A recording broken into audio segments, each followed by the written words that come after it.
Baik, ini contoh ujian tanjakan yang dia buat secara berhenti-berhenti. Kita tengok dia mula daripada sana, kemudian dia berhenti. Dia hala dia lurus saja, nampak? Dia lurus, berhenti dia macam ni.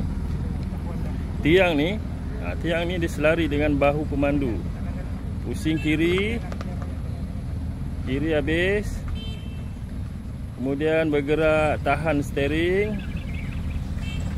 Kemudian berhenti juga lagi sekali. Okey, tengok berhenti, pusing steering ke kanan satu pusingan. Kita tengok ni tanda ni. Tayar ni, ni tayar ni.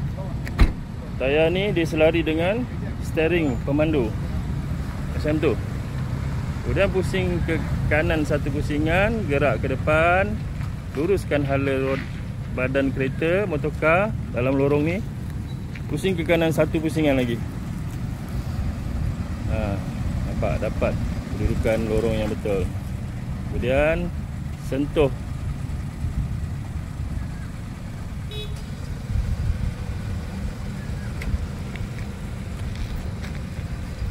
Sama ada nak sentuh terus ke sini pun boleh, ataupun nak berhenti di sini pun boleh.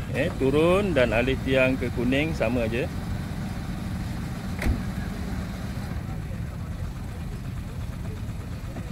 Dan masuk semula, jangan lupa pakai tali pinggang. Sama aja teknik dia. Itu pun sekiranya jika tiada petugas untuk alihkan tiang. Jadi calon perlu tahu alih tiang tu. Okey, naik dan berhenti. Pastikan jangan lupa horn menandakan yang anda setuju dengan apa yang dilakukan. Kemudian turun, alih tiang semula ke sebelah tepi. Masuk semula. Jangan lupa pakai tali pinggang.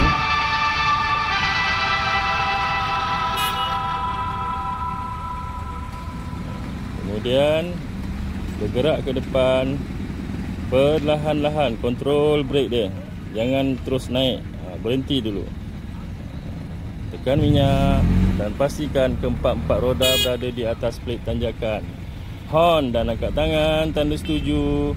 Kemudian turun keempat-empat roda, keluar semula dan alih tiang ke garisan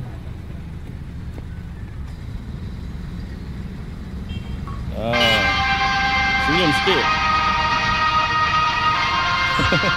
Okey, lepas tu masuk semula kereta dan pastikan berundur, sentuh roda belakang.